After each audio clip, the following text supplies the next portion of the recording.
Yo les makers, aujourd'hui je crée cette installation solaire de 1000 watts pour avoir du courant dans la maison et je vais même vous montrer comment ça marche et comment le fabriquer vous-même. C'est parti!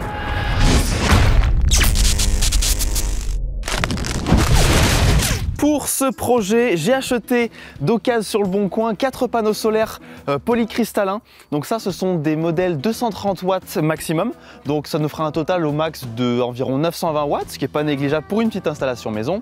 Et j'en ai même pris un 5e au cas où je veuille un petit peu bidouiller avec. Alors, pour faire ce circuit, vous vous en doutez, c'est pas juste on prend la puissance qui arrive dans les panneaux solaires, on met ça sur une prise et on se branche.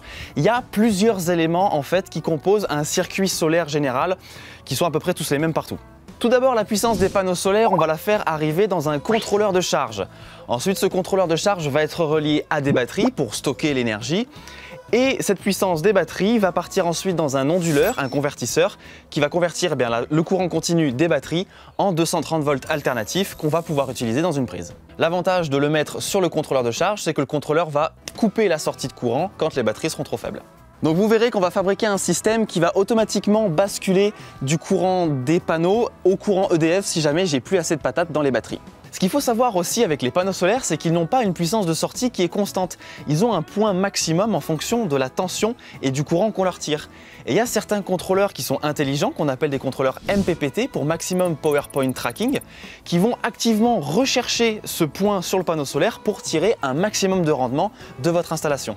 Mais attention, parce que tout ça, ça tire énormément de courant. Pour tirer 1000 watts de puissance sur du 230, c'est clair que ça vous fera aux alentours de 5 ampères.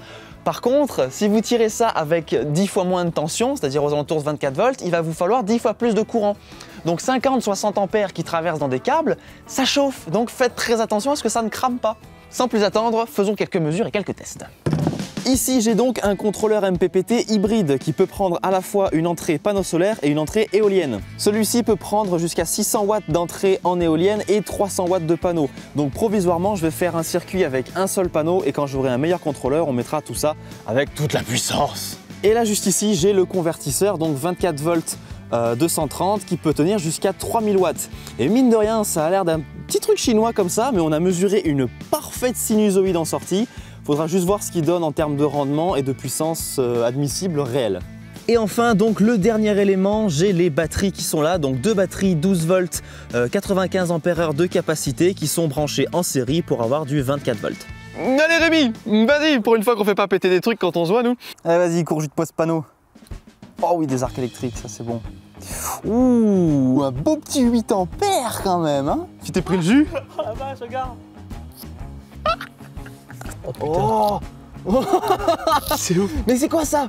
On dirait de la haute tension, il n'y a que 35 volts. Oh. Une pensée à l'ampère-mètre. Ça reste collé complètement.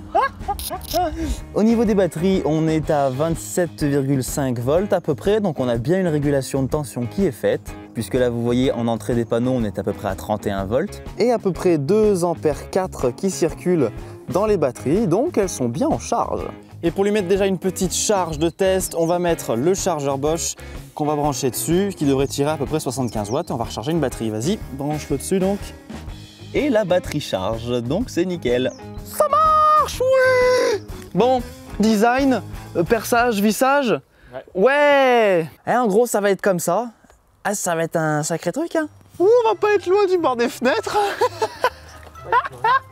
C'est pas grave, en été, il y a trop de soleil. Ça fera de l'ombre. Écoutez, monsieur, vous voulez que ça fonctionne ou vous... Merde, hein? Mais il fait nuit dans ma maison. Il fait nuit dans... Bah, éclairez-vous avec le solaire, hein? Va falloir allumer des lampes avec les solaires qui cachent la... Ah.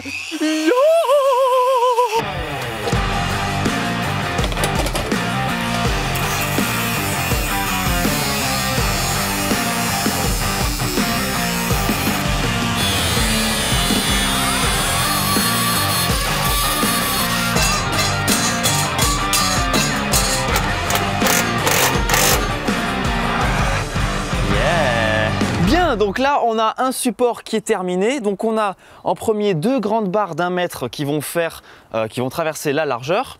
Et ensuite on a deux plus petites barres, une de 70 et une de 30, qui nous servent à faire varier l'angle du panneau solaire par rapport à la façade. Donc ici, il faut imaginer que ça, c'est contre la façade. Et la petite barre, on va pouvoir la fixer à plusieurs positions de manière à lever plus ou moins le panneau solaire. Il y a des sites qui peuvent vous aider à calculer l'angle optimal du panneau solaire. En l'occurrence, étant donné que je suis dans le sud-est de la France, nous on a calculé que ce serait à peu près 50 degrés. Et on aura la possibilité de régler un petit peu plus ou un petit peu moins en fonction de ce qui est le plus efficace en pratique. Bon bah, faut faire des trous dans le mur maintenant. Faut mettre l'échelle, faut arriver à mettre tout ça bien droit et... Je travaille pas dans le bâtiment moi. D'habitude je les fais péter les murs. Faut les poser au sol aussi. Sinon les poser par terre c'est bien aussi. Bon, allez, t'es prêt pour qu'on rigole? Non, pas les...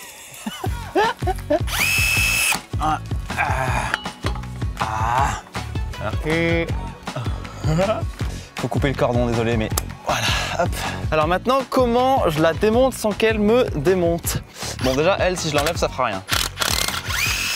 Oh la vache. D'accord, c'est efficace ce truc. Je peux?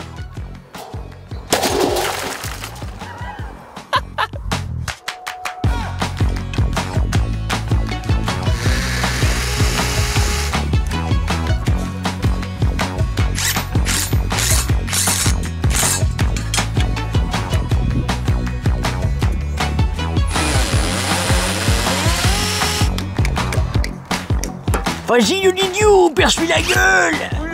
Vas-y, ouais. Allez, bam, dans le salon. Non.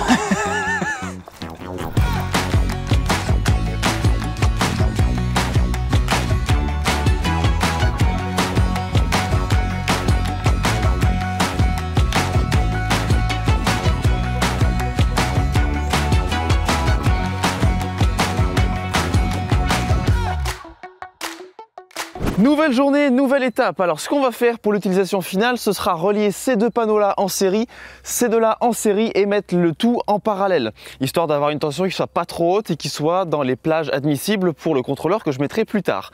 Mais temporairement donc, pour le contrôleur que j'ai, on va câbler un seul des panneaux, histoire de faire déjà des tests. C'est beau, c'est beau. On est obligé de faire ça sous tension, on va faire gaffe aux doigts quand même si on n'a pas les gants qu'il faut. Faites pas ça, soyez prudents avec l'électricité quand même. Voilà, ça on le vire, on va remplacer par un de nos propres câbles et on en laisse un pour pouvoir relier en série avec la suite. Qu'est-ce qui te fait marrer? Non mais pas... C'est aux gens de pas faire ce qu'on fait, de faire gaffe, et toi tu lèches le panneau à 38 volts, putain.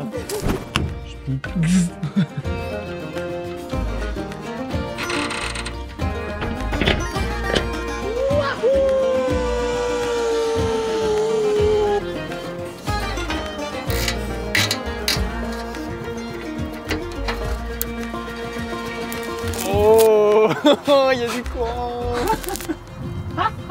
On va peut-être éventuellement débrancher la liaison série là avant de câbler ça dans la boîte.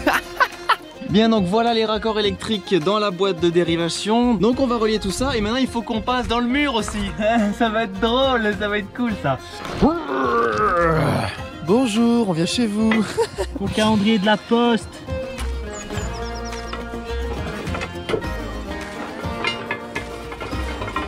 Allez on pousse. Allez on pousse. Mais c'est magique. Oh, un carton avec des milliers de balles de ping-pong multicolores. Yes! Wouh!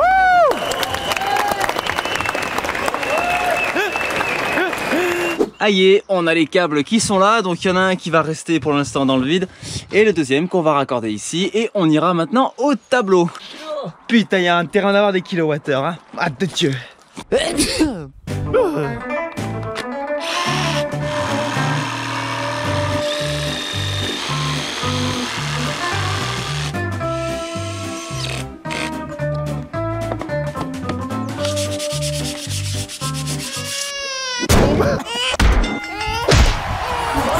Oh merde! Non!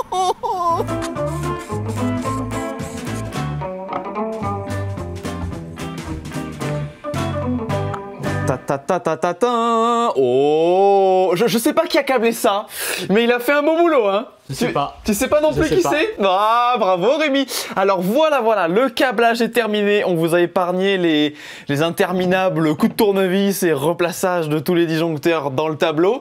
Au niveau du schéma, le voici. Donc comme ça, vous avez une petite idée en gros de comment est-ce qu'on a câblé les choses. Donc pour l'explication, on a ici les panneaux solaires donc, qui alimentent directement le contrôleur. Certes, on aurait pu mettre peut-être quelque chose pour couper là. Contrôleur qui est relié à travers un disjoncteur 63 ampères courant continu aux batteries, histoire de protéger ce que les batteries tirent quand même. Ici, on a le convertisseur 24 volts 230 de 3000 watts commandé par un petit relais. On ne sait pas quelle puissance il peut réellement sortir, donc on a relié directement les batteries en sortie du disjoncteur sur le convertisseur et il est commandé lorsque lui décide que les batteries sont suffisamment hautes pour être utilisées. Ensuite, notre sortie 230, elle arrive dans un disjoncteur 6 ampères, donc pour limiter ce qu'on tire quand même. Ça passe après en série avec le compteur qui nous affiche le nombre de kilowattheures qu'on a consommé donc depuis le solaire. Et le génie entre guillemets du système qu'on a trouvé, c'est avec ce relais qui choisit en fait si on utilise le courant d'EDF ou le courant des panneaux solaires. Mais le relais est lui-même alimenté par le courant venant des panneaux solaires. Donc lorsqu'il y a du courant qui est dispo, le relais se bascule et on utilise le courant qui vient des batteries. Et si jamais il n'y a plus assez de courant, lui, il donne l'ordre à lui de s'éteindre. Tout ça, ça coupe, il n'y a plus de courant, le relais naturellement s'éteint et ça rebascule sur EDF. En parallèle de ça, on a une petite prise au niveau du compteur aussi, comme ça si on veut utiliser quelque chose, on peut se brancher directement là. Et là, bien sûr, on l'a pas mis, mais il y a toujours naturellement la protection court-circuit avec les disjoncteurs qui étaient déjà dans le tableau.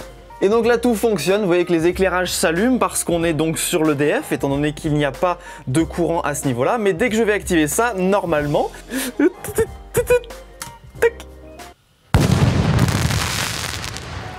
C'est instant, ça y est c'est bon.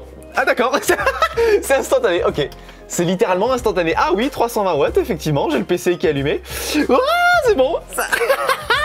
Donc là on est sur le solaire et vas-y passe sur le EDF, tac. Une image, il y a eu tac, une frame où ça a à peine clignoté, donc le basculement il se fait tout seul. Ça bien sûr là on le fait manuellement en coupant le disjoncteur, mais ça se fera tout seul s'il n'y a plus d'alimentation venant du convertisseur. Oh, c'est trop bien. Je démarre un jeu, je geek, tu vas voir le compteur il va faire hop là, la GTX elle va faire attends vas-y. 800 watts. Attends, bouge pas, je démarre le jeu, hein, on va bouffer quelques watts là, bouge pas. alors ça chauffe ou pas? Ah oui, les 600 watts.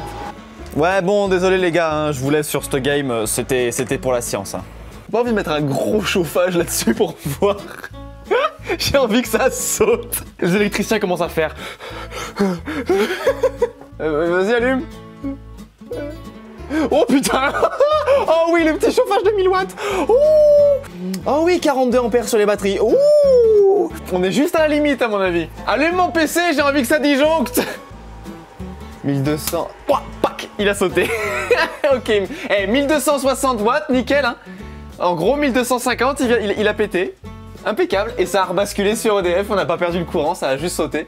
Ouais, ça marche. Top là. Wouh. Ouais, ça a de la gueule et c'est plutôt efficace quand même pour un truc fait maison. Si ça vous intéresse de refaire ce projet, vous avez plein de liens utiles dans la description, notamment vers les pièces que j'ai achetées. Les t-shirts, ils sont sortis, ma boutique est ouverte, n'oubliez pas, donc vous avez le lien juste ici si vous voulez en acheter. Abonnez-vous à la chaîne, bien entendu, si vous aimez la science qui claque. D'ici là, bricolez bien, bricolez safe. Ciao.